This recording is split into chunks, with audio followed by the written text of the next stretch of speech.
to our special program. As you're all aware that Setta Thaugsuban is finally the next Prime Minister of Thailand. So it's kind of expected, I guess. It has been a long day and long and very eventful day. A lot of things happened today.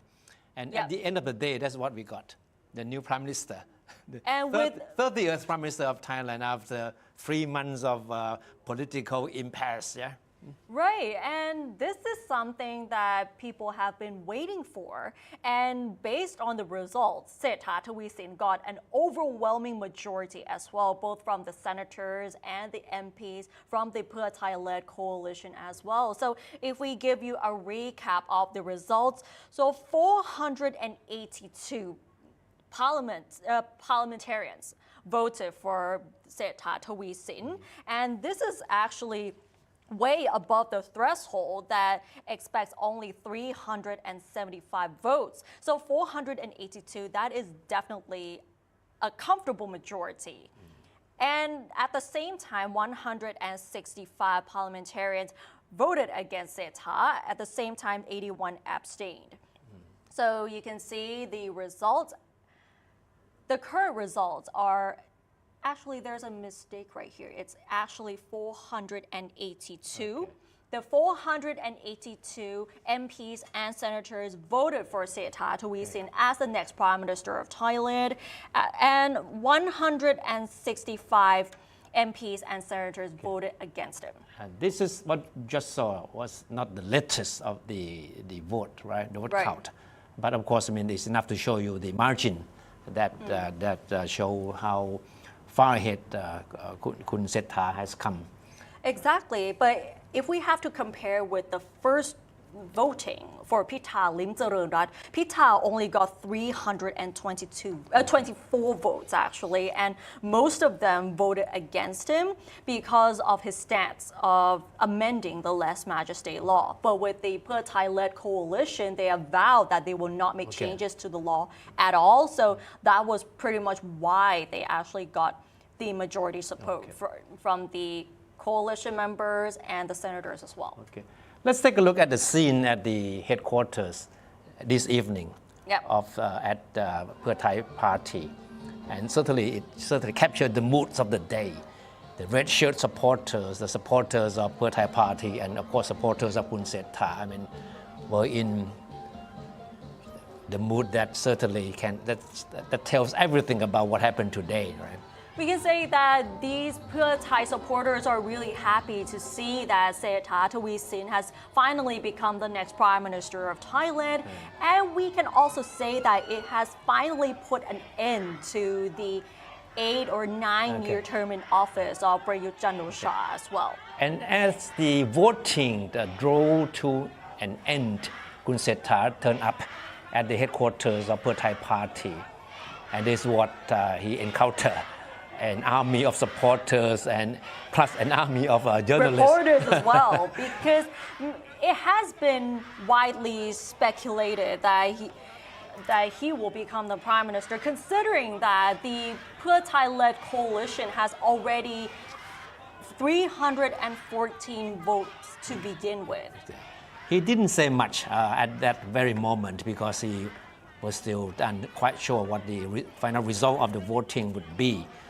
But now, I mean, with the result confirmed that he's Thailand's next Prime Minister, within a few minutes' time, he'll be giving a press conference at the Pheu Thai party's headquarters. A lot of questions will certainly be leveled at him. And there are still questions that he didn't himself answer in the chamber because before the voting today, Setta wasn't there. He wasn't present. And a lot of questions were raised about him, about some of the things that he said during the election campaign, and questions about his business background. But he wasn't there to answer these questions. But tonight, at the first press conference, after being elected as the next Prime Minister, he certainly will be asked all these tough questions. Right, and to give you a background of who Setta Thaugsuban is, he's a former real estate tycoon, and if you're in the business arena, you might be familiar with Sansiri as well, and he has been one of the leaders of Sansuri for many years before he left the company and joined Pheu Thai party as the advisor to Paetongtarn and Shinawatra, and he's among the 3 prime ministerial candidates among Paetongtarn as well as Thaksin Shinawatra, who are nominated as the main prime ministerial candidates of Pheu Thai party. And among his flagship policies that he announced during the election campaign trail is the offering of 10,000 baht through digital wallets for all citizens aged 16 and above. And the reason why they have talked about this policy is because they want to jumpstart the economy that has been sluggish for more than 8 years. So Setta is one of the 3 prime minister candidates of Pheu Thai party, and certainly he will be seen as someone who will make a difference because of the fact that he is the second businessman in the Thai political history, in recent history, to become the country's top executive. Right. After Taksin Shinawatra, many years back. Taksin was the first real businessman to assume this kind of high-profile political role, and Setta will be the second one. And with his background in the real estate business, he certainly will be very keen in dealing with a lot of business and economic issues. And this is seen as his strength. It has been considered a strength because he has extensive experience as a businessman. So we are expecting in terms of how will Thailand actually go forward, especially having a businessman as a leader of the country. So we can say that his background is quite similar to Taksin Shinawatra. That's right. In a way, because Taksin was a businessman, and then Setta was also a businessman, and then he's now the leader of the country. Now, a lot of questions were raised as to whether or not Setta could make it through the joint house sitting today, because a few days before today's vote, he was subject to brutal attack by the self-styled whistleblower, Kun Chuvit Komon Yes. right? Who has been digging up dirt to be used against Kun Setta. And Kun Setta has been accused by Kun Chuvit, and this is the accusation that was also raised in today's debate as well. He was accused by Kun Chuvit of being complicit with a group of people in helping some owners of a piece of land who wanted to sell the land to the Sansuri company when Kun Setta was still its CEO. And Kun Setta was accused of helping these people dodge taxes. It was a serious charge, of course, and Kun Setta has come out to strongly deny the charge against him raised by Kun Chuvit. And Kun Setta hit back at Kun Chuvit, saying that it was nothing more than just an attempt to get revenge against him, because Kun Setta said that Chuvit many years back had tried to coerce him to buy a piece of land by Sansuri, but the deal fell through. So Kun Chuvit was very upset, and then came back to use this issue as something to be used against Kun Setta. Right, but at the end of the day, Setta is still the new leader of the country. So we will have to wait and see how will Setta lead the country and actually form a new government. And as we're waiting for Pheu Thai party to hold a press conference, I think we have a few updates to give to you as well. So while we're waiting for that, we can give you a recap, because the Pheu Thai-led coalition has about 314 MPs, and that includes Pheu Thai, Phumjai Thai, Palang Pracharat, the United Thai Nation Party, and all the others.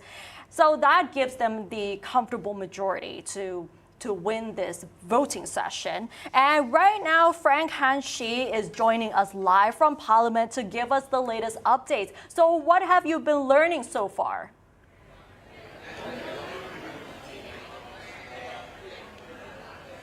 What a jubilant night for Pheu Thai's party and Pheu Thai supporters. And actually Pheu Thai right now, they are still waiting for the press conference at 8 p.m. And right now we are still waiting for actually the royal endorsement from the royal palace. Of course, at 8 p.m. there will be a Pheu Thai conference at the Pheu Thai quarter. The backdrop in Parliament today is really important. Let's take the analysis today. Actually, in the morning I was here already, and of course Rangsiman Rom, the Move Forward Party MP, he was trying to get Peter back. Actually, there was the very important message from Move Forward Party, given that Rangsiman Rom filed an urgent motion to the the House Speaker of Lower House, Mohammed Nongmatar, but sorry for Move Forward, Mohammed Nongmatar, the House Speaker of Lower House, said that no, it's not possible for Peter to be nominated again because of the regulation of 41, and they already have agreement with the House Speaker, the Speaker of Upper House. That's a really important message from the House Speakership of Lower House. And when this issue finished, the Pheu Thai leader Chonglanan Sigyal actually filed another motion to nominate the Setta Thaugsuban. Actually, is the Pheu Thai's candidate. It's really important move here too, given that of course, Setta Thaugsuban is the most possible candidate for Pheu Thai to become the next Prime Minister, to win the seat of Prime Ministerial seat. So from today's voting, we can say actually Setta Thaugsuban got a lot of votes from Upper House and Lower House. Is around 482 votes, according to the result in the Parliament. Of course, at the noontime, actually, there's was a lot dispute in Senate. Actually, senators, they do not have the same line together. Some senators, they said that actually Setta Thaugsuban, the Pheu Thai candidate, he did not have full of qualification to become the next Prime Minister of Thailand. But another side of Senate, some senators said that actually he could erase the dispute in the politics. So after the long deliberation for more than 5 to 6 hours, we can see, of course, the voting count was a good sign for Pheu Thai, as in right now. Pheu Thai, of course, they got the Prime Ministerial seat. Setta Thaugsuban become the 30th Thailand Prime Minister. And right now we are waiting for the press conference at a Pheu Thai headquarters. And of course, there are a lot to see. Of course, you can see, of course, right now we have to see which party in Pheu Thai's coalition, of course, Phumjai Thai, including pro-conservative party, Palang Pracharat and Wong Samcha United Thai Nation Party, which party will get which prime ministerial seat and deputy prime minister seats. That's really important here. We can see the push and pull for the power struggle here. So many things to see, and of course, we're gonna see who's gonna get a seat of ministerial seat right now. Back to you. We go to the Pheu Thai headquarters now. It seems there's going to be a press conference coming up really soon. So I think Setta is already making an announcement at the moment. So let's have a listen to what he had to say.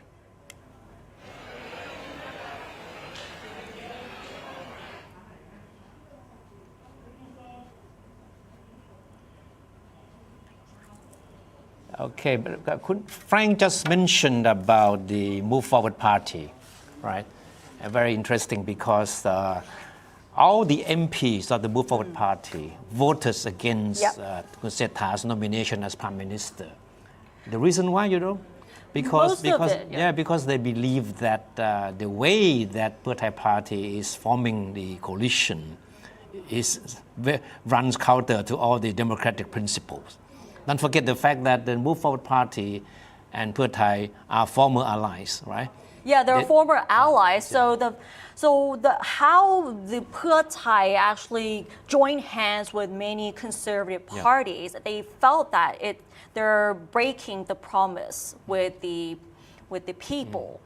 So the Move Forward Party was not happy with that. Yeah. So most of them voted against Setta Thaugsuban, not because of Setta's qualifications, but it's actually because of what they're actually doing. Because the two parties that stand out in the coalition are the Palang Pracharat Party Yep. and the United Thai Nation Party, Rom Palang Sang Chat parties. These two are certainly seen as the legacy of the ruling power clique, which seized power back in 2014, right? And so this is what the biggest sticking point that makes the Move Forward Party decide to vote against Setta. And what you're seeing right here is Setta Thaugsuban at the Pheu Thai party headquarters after the parliamentary voting has been finished. And they have declared Setta as the new Prime Minister of Thailand. And it seems like the press conference is already over, so you can see that many of the reporters are actually following him around. No, a royal command officially appointing Setta as Thailand's 30th Prime Minister is expected tonight. Maybe he would want to wait for the royal command to arrive first and finish with the official ceremony before talking to the press. Certainly there will be a lot of questions, especially questions concerning the cabinet lineup. Yeah, because there has been a leaked list of cabinet seats that have been circulating on social media. And of course, most of the cabinet seats will have to belong to Pheu Thai party, but the leaked list actually mentions who will get each portfolio, and some of them actually remain the same in terms of, let's say, for example, we're actually not allowed to mention this yet, but we'll just tell you what we've seen so far. Some ministerial portfolios that we've seen from the junta-led coalition, for certain people, that remains the same. But when Pheu Thai comes in, there are many of the other portfolios that they have decided to put Pheu Thai in there. So that is the leaked list of what we've seen on social media. But we will have to wait for the royal command first. No, in fact, there has been a lot of horse trading among these potential coalition partners, deciding who will get what seats in the cabinet, which is something quite normal. But what is not normal is the fact that in the press conference 2 days ago, Kun Chonanan Srettha, the leader of Pheu Thai party, talked about the quotas of seats allocated to each of the potential coalition partners. This is something that would never happen before. The parties would not talk about allocation of seats in front of reporters just like that. They would do it behind closed doors. Right. Only things are finalized would they come out and tell the press what kind of seat allocations have been agreed upon. So this was seen as an attempt to sort of give each other the assurance that there would be no turning back.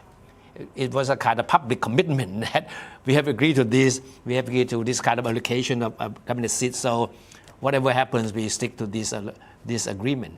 So that seemed to be the reason behind the reason why Kun Chonanan had to come out and be specific as to the number of seats allocated to each of the potential political partners. Right, and if we remember, Pheu Thai announced that they will get 8 ministerial portfolios and 9 deputy ministerial portfolios, and within the 9, that also includes the minister of the prime ministerial office. Phum Chai Thai will also get 4 ministerial portfolios and 4 deputy ministerial portfolios, while Palang Pracharat and United Thai Nation parties will each get 2, and Setta and Pattana and Prachasha will get 1.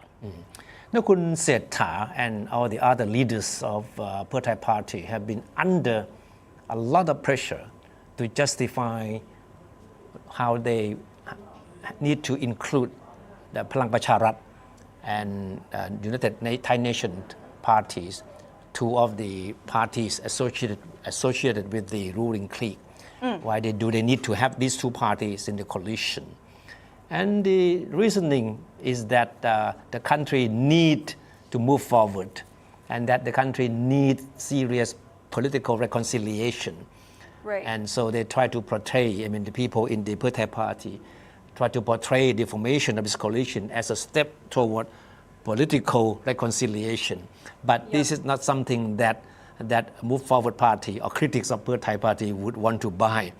They believe that this is nothing more than a simple political expediency on the part of Pheu Thai party to be in power on the pretext of trying to achieve some kind of reconciliation. Right, and if we go back before the May elections, both Srettha and Paetongtarn vowed to their supporters that they will not join hands with these two parties, whether it's Palang Pracharat or the United Thai Nation parties, because these two parties are seen as the junta-linked parties, because Palang Pracharat, of course, you think of Prawit Wongsuwan, and Rwam Thai Sang Chat or the United Thai Nation Party, of course, you would think of General Prayut Chan-o-cha. And if they join hands together, it means that they are betraying the people who actually voted for them. And if we look back during the campaign trail, Srettha actually said, both Srettha and Paetongtarn said that they will not join forces with these two parties, but all of a sudden, because they're going to nominate Srettha as a prime minister, they need as much support as possible. So that was why they had to change their mind and actually reverse what they said before. And they have been under constant pressure, to explain why they take a reversal like just but like he that. did say that he did not lie to the people. But then the way it turned out, it's like you're reversing what you just said before. You know what he said? He said, forget about all the rhetoric during the election campaign. They were just rhetoric, nothing more than that. And we need to move forward. So forget about what we have said before. Like not just Srettha, but almost everyone at Pheu Thai party said that just forget what we said before, just focus on the present and focus on the future of the country. So just to prove that we're not lying, we do have some evidence to prove that Srettha and Paetongtarn once said that. So let's have a listen to what Srettha said first. เราพูดไปหลายหนแล้วว่าพรรคเพื่อไทยมีความตั้งใจที่จะเป็นรัฐบาลพรรคเดียวเราไม่ต้องการจะร่วมกับพรรคพลังประชารัฐหรือพรรครวมไทยสร้างชาติพี่น้องเป็นสักขีพยานให้กับพี่น้อง All right, and that was what Srettha said during one of the election campaigns before the May elections. And he didn't say it only once.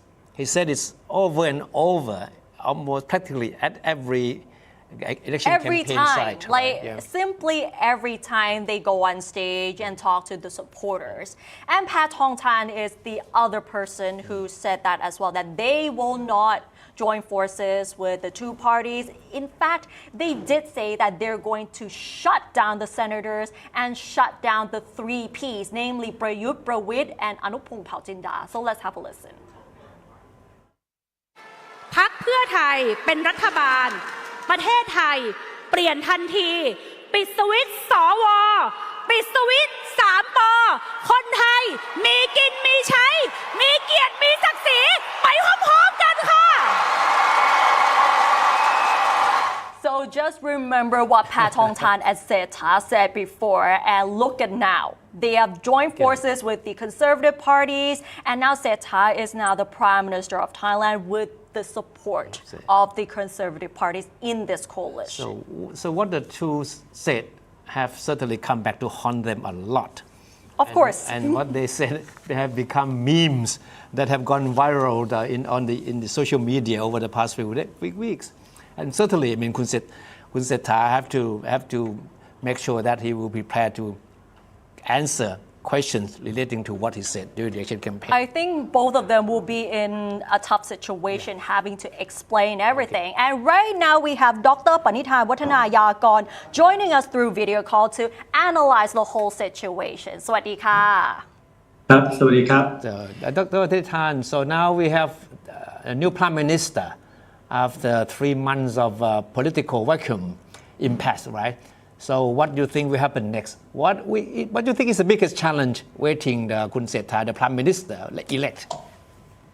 Of course, I think the forming a team, an able economic team, including perhaps sitting in a very important ministry himself to run the country economically is the first priority. And of course, I think most of the voters, including people who didn't vote for him, they are willing to give him a chance to run the country, at least to prove himself in the next few months that he can revive the Thai economy using his expertise in terms of successful business experiences. That's number one, I think. But of course, first of all, he has to wait for the order from the palace to bestow him officially as a prime minister, and then form a cabinet. And within the next few days, the whole cabinet will have an audience with the king, and then the official term will begin. And I think he will have a few hours, including tonight, to put together a real dream team for all people of Thailand. I think this is a big challenge for him. Yes. Right, but how uneasy would it be for Srettha as the new Prime Minister of Thailand, considering that people have been criticizing Pheu Thai party for joining hands with parties linked to the junta? Yes, I think there are a lot of challenges, including the campaign promises that may come back to haunt him and his party members. That's number one. But number two, more importantly, he's a political outsider. He is basically unknown to many people in politics. He just jumped into politics successfully to become a prime minister of Thailand. He has to put together a real team, a trusted men and women, people who can he relied upon, the cabinet members, the ministers that he can actually put them in charge to revive the economy, to stabilize the security situation in the south, on borders with Myanmar, and of course to bring Thailand back on the track to recover and to perhaps move forward. So it's a big challenge for him as an outsider. He must perhaps depend on different alliances, from different political parties inside and outside of the parliament to support him. And lastly, of course, the biggest perhaps challenges is within his own party. Remember, there are many people who are actually perhaps even be members of Pheu Thai party, or even before that, before Kun Srettha joined the party. So those people may feel left out, may feel like Mr. Srettha is jumping ahead of them too fast, too soon. So the internal rivalries among Pheu Thai parties are going to be a bigger challenge for him. And of course, people are counting for the ex-Prime Minister Thaksin perhaps to help on this, but that is not going to be possible as he himself is facing with a lot of charges. And of course, one of the conditions is for Kun Thaksin to return is not to get involved in politics. So Kun Srettha is going to have a lot of daunting challenges ahead. But of course, this is what to be expected. I think the voters already know these challenges. Of the political conflicts, considering that Srettha is already a new leader, how can we be sure that this will put an end to the existing political conflicts? You'll never be so sure because conflict can spark from different places, from different issues easily. For example, if Kun Thaksin is mistreated, although he's not related to Pheu Thai officially, but people may link Kun Srettha with Kun Thaksin. This is number one, perhaps challenge, not to link himself with Kun Thaksin. But if Kun Thaksin is mistreated somehow, people perceive that justice is not served against Kun Thaksin, Kun Srettha could be linked directly, and that will spark a lot of protests among others. That's one problem. And of course, second problem is, of course, Move Forward Party is now becoming one of the strongest opposition parties within decades in Thai politics, with new generation of politicians that are very aggressive, very progressive. Kun Srettha may have to deal with them effectively, especially some of the Move Forward parties are thinking that Pheu Thai didn't keep the promise with them, therefore they have to become an opposition party. So the really arch enemy, politically speaking, is only within himself, within his own party. But Move Forward Party will be a big rival to Kun Srettha. That's another challenge that could spark a lot of protests or demonstration easily. So he has to be careful. But on the other hand, I think the Thai people are relieved that political transition, power transition is smoother than expected, although it took more than 100 days to have a prime minister. But this is what people needed to make sure that he is passing through difficult process and obstacles that are, some of them are result of the coup d'etat uprisings. And in fact, he made it unexpectedly by normal standards of Thai politics. And I think this is going to be a good thing for a lot of people, that fresh new faces are now coming to politics from the top to the bottom. And there are a lot of hopes to look forward to. You mentioned Kun Thaksin. He may appear to be helpless being in jail right now, right? But don't forget the fact that even when he was far away, thousands of miles away from Thailand in Dubai, he still managed to call the shots in Pheu Thai party. But now he's back in Thailand. You think he will have any impact on the future of Thai politics? And this is a very sensitive issue. On one hand, people are welcoming him to return home to the motherland, to join his beloved families, and people are very happy for him. After 17 years of missing his families, new members of his own family are coming out from different families.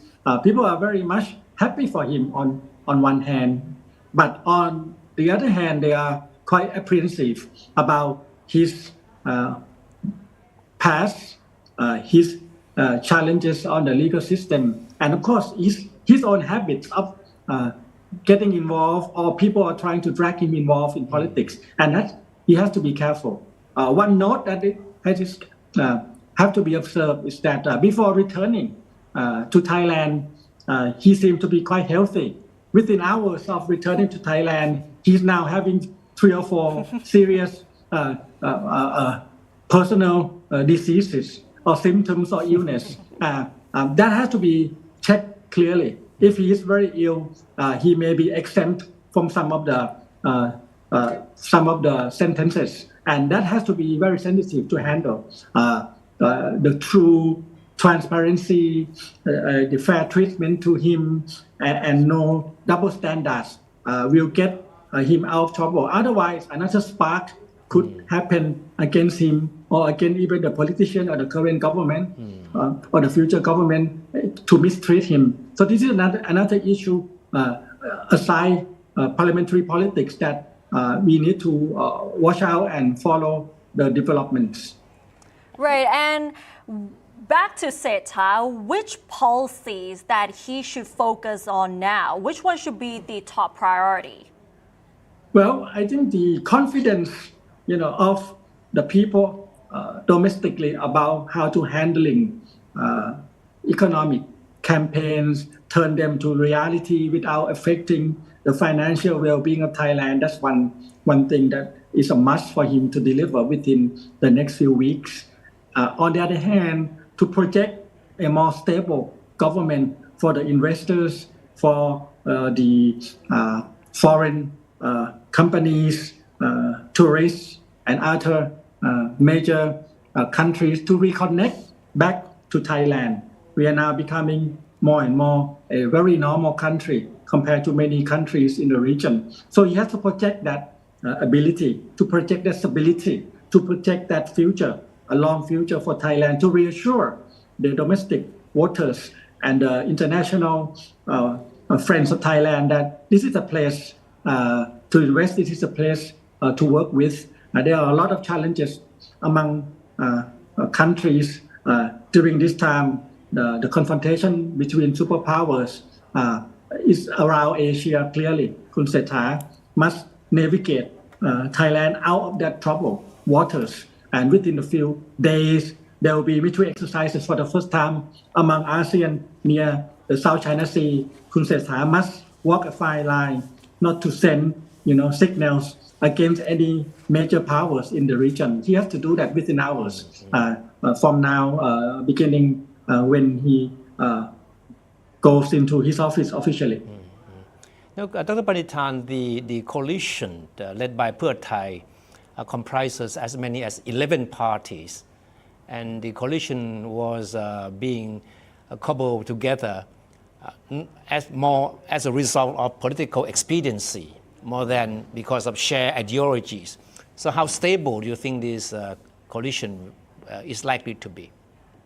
Well, as stable as Kun Srettha can be, if he had still a mandate like today from the both houses, I think he could be quite stable, especially if he can appeal to the voters who are giving him a chance, didn't vote for him in the beginning, the majority of the silent voters who are willing to give him a chance. That will serve as a new platform for him, not from his own party, not from 11 parties, but he has to develop his own constituencies, trusted voters that can be upon him, will perhaps support him to make difficult choices. So that's one challenge he has to make, to have his own constituencies, his own support.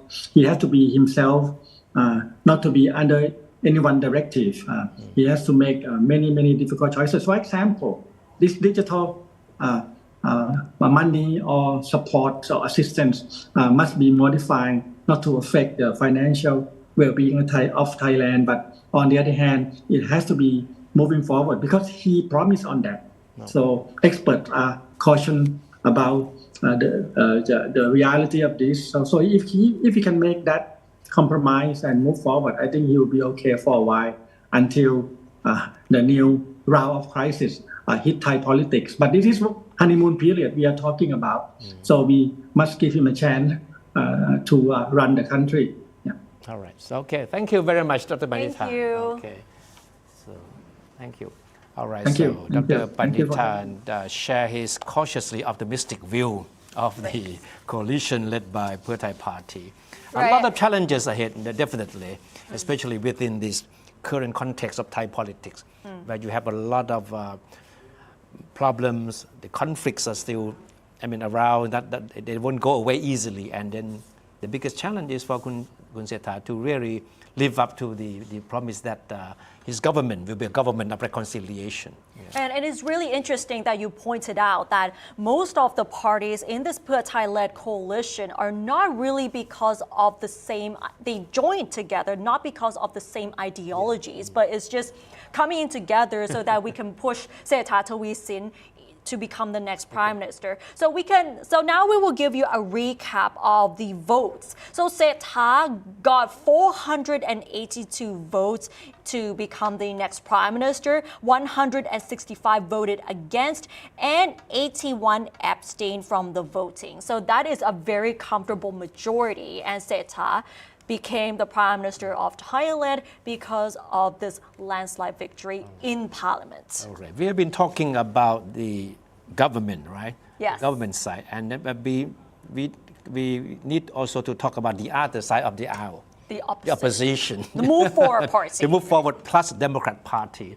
And these two parties, their strength combined will certainly promise to be very formidable could Well- be one of the formidable opposition blocs that the countries have always seen in years, right? Yeah. Move Forward Party has made themselves clear that they will not vote for Setta, not because of his qualifications, but the way Pheu Thai has played the political game. So based on the votes that we have, all Move Forward Party members voted against Setta, and 2 Democrat members, Chon Leek Pai and Banyat Bantathan, voted against Setta during the parliamentary voting. But some of the Democrats actually voted for Setta to become the prime minister, and some also abstained as well. So within the Democrat MPs, there are some who voted for Setta, and some who voted against, and some who did not actually vote, actually abstained. All right. Setta aside. Yes. Somebody else just managed to steal a little scene Of this course, morning, right? This morning there was another historical event because former Prime Minister Taksin Shinawatra is finally in Thailand after he has been living in self-imposed exile for more than 15 years. So except for a brief visit to Thailand in 2008, Taksin Shinawatra finally arrived at Don Mueang Airport this morning, and he was met by Paetongtarn and Srettha, 3 of his children, and he was also greeted by a large crowd of supporters, mostly in red shirts, as well as politicians from various parties as well. And this is the moment he landed at Don Mueang Airport. And shortly after having greeted his supporters, he paid homage to a portrait of His Majesty the King. Yes. To show his loyalty.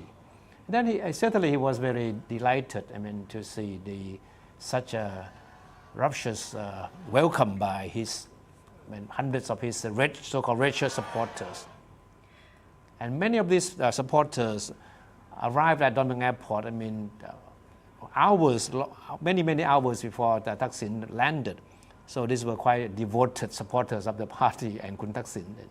And apart from the supporters of Pheu Thai Party, there were key members of Pheu Thai Party as well as other parties joining in to greet Thaksin in person as well.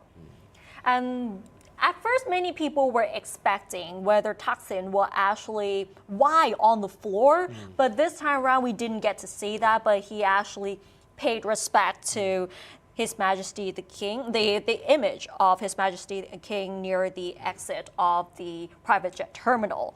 So after greeting the crowd and shaking hands with some of the key members of Pheu Thai Party, Thaksin was later taken by police to the Supreme Court to hear the ruling against him in 3 legal cases. And after that, he was being handed over to the Corrections Department and sent to Bangkok Remand Prison. So the Supreme Court later sentenced Taksin Shinawatra to 8 years in prison in related to 3 convictions passed on in absentia. And the 3 cases are the 3- and 2-digit lottery project of the Government Lottery Office issued during his administration, in which he was found guilty of malfeasance in office and a violation of ethical conduct by a Prime Minister by the Supreme Court's Criminal Division for Political Office Holders. The second case is the granting of a 4 billion baht loan to the Myanmar government by the Exim Bank of Thailand for the purchase of equipment and services from Shin Satellite Company, in which he and his associates held the majority stake. And the third case is he was accused of allowing nominees to hold shares in Shin Corporation on his behalf for the benefit of AIS, which was awarded the concession to operate a mobile phone service by the Telephone Organization of Thailand and DPC Company. And the 2 companies were affiliated with Shin Corporation, which was then majority owned by Thaksin. So that was the 3 cases where he got the sentence to 8 years in prison. Yeah, this is the scene back in 15 years ago. Yes. When after 2 years in self-exile, he came back briefly. And the first thing he did was to whine and to sort of prostrate himself on the ground at the Don Mueang Airport. There has always been a question as to whether there has been some kind of political bargaining or not between Thaksin and the powers that be in Thailand. And that explained the reason why Thaksin was so persistent in wanting to come back to Thailand at this very juncture, when the political scene is still unsettled. So analysts, pundits have been speculating that Thaksin might have struck a deal with the powers that be, meaning that he would allow his Pheu Thai party, not his party, but the party he certainly still pulls strings from behind, to work with the two major parties supporting the ruling power clique, Palang Pracharat and the United Thai Nation parties, in exchange for him to be treated leniently, even though he still have to serve times in prison because of the charges, cases you just mentioned, right? And so the big question is whether Thaksin is really willing to go back to jail and spend years in the jail. 8 years in jail. Certainly That's not. a 8 years, significant time. the combined sentences handed down to him, right, and formally informed him today by the court. So the question is Thaksin really willing to spend times in jail, just like that? Now the answer from people around him is just no, because Thaksin knows that somewhere down the road, he can strike another bargain for him to be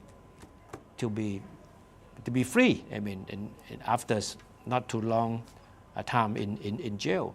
But for many years, he has been saying that he wanted to come back to Thailand, claiming that he wants to be with his grandchildren. But we've been hearing this more often, especially during the elections and during the parliamentary voting. Since the first voting already, that Thaksin wanted to come back, saying that he wants to stay with his family and his grandchildren in Thailand, and that he is ready to take whatever consequence it is if he comes back. Even at this very moment, don't expect Thaksin to be locked up with all the cellmates in the Bangkok remand prison, because if you listen to what the officials of the corrections department, which is in charge of the jail, listen to what they said to reporters today, you can imagine what kind of treatment Thaksin must be getting. One of the senior officials said that Thaksin has heart problems, lung problems, and high blood pressure. And that's why he needs special medical care, meaning that he will not be sent straight to jail, but instead he will be housed in a hospital or anywhere else that can be classified as being a medical facility. Meaning This sounds a bit skeptic, though. All of a sudden coming back to Thailand and being diagnosed with these underlying diseases. But I think we have come across a leaked video of Thaksin on Twitter that he is still living healthy in Dubai. You know, they have an official term for the condition that Thaksin is in. A senior official of the correction department, who is a medical a doctor, said that Thaksin belongs to what is called a vulnerable group. People who are sort of a vulnerable group. Right? That means that people who are sick, or people Thaksin with symptoms like I just mentioned, lung, heart problems, and that's why he or she need to be treated quite closely by a doctor. Close medical attention is necessary, meaning that he will not be spending times in real jails that you can imagine, right? Well, I think this is kind of expected from the corrections department, that they will say things that for certain detainees, if they have underlying diseases, they will get extra medical care for these people. But for the case of Thaksin, at this time, it's considered skeptical because he was living very healthy in Dubai. And we came across a leaked video on Twitter that Thaksin was living very healthily and doing boxing in Dubai as well. Okay. At the beginning of the program, we said a lot of things happened today, right? Yeah. We just mentioned two of the major events that shook the day, right? But there was another event today that is worth following, and it may be some kind of an indication of things to come. Of course, you still remember Kun Suthep Thaugsuban, Yeah. a former Deputy Prime Minister who led the anti-Yingluck government protests back in 2013-14 that eventually culminated in the military coup d'etat. Kun Suthep has another side of his life that was certainly not as present as the other side that we have seen. Yeah. Right? He was accused of corruption in a project worth billions of baht. He was Deputy Prime Minister and in charge of the police affairs, right? And he was accused back then of colluding with a group of people in the construction of new police stations and police apartments for junior police officers. And the collusion resulted in a loss to the state worth billions of baht. The gist of the charges is that there were two separate major projects. One was to construct new police stations and the other to construct police apartments for junior police officers across the country. They were broken down into 9 projects, right? But somehow Kun Suthep was accused of colluding with the contractors and police officers involved in the project to centralize all these projects and made them into one single project, meaning that it would favor major construction firms in the bidding process. Because if you bid for smaller projects, then you have stand a better chance of winning the contract, right? But if you try to compete with the people in the big leagues, it's not easy for you to compete with them. So that's the gist of the charges. And based on a court ruling today, Suthep Thaugsuban is found not guilty of corruption over the construction of over 300 police stations and apartments that were built across the country. And in case you're not aware, Suthep Thaugsuban was actually part of the Aphisit Veshashiwa government as well. Okay, it's interesting that the court case dealing with Kun Suthep happened just on the same day that Kun Taksin came back.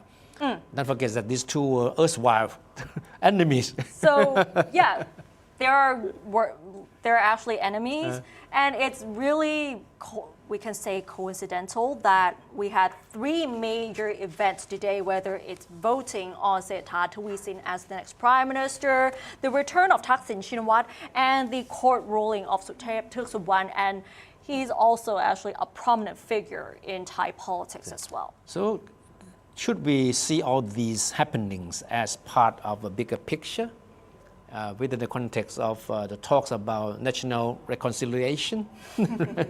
That is something we will have to wait and see. Taksin coming back and eventually being pardoned, Kun Suthep, a free man, and then a coalition government comprising political parties with divergent views or even conflicting stands on political issues, right? Well, we can ask the experts whether they think it's actually a political game or if there's a hidden agenda as well. All right, okay. And that wraps up our special program for today. So thank you for watching and we'll see you next time. สวัสดีค่ะ สวัสดีครับ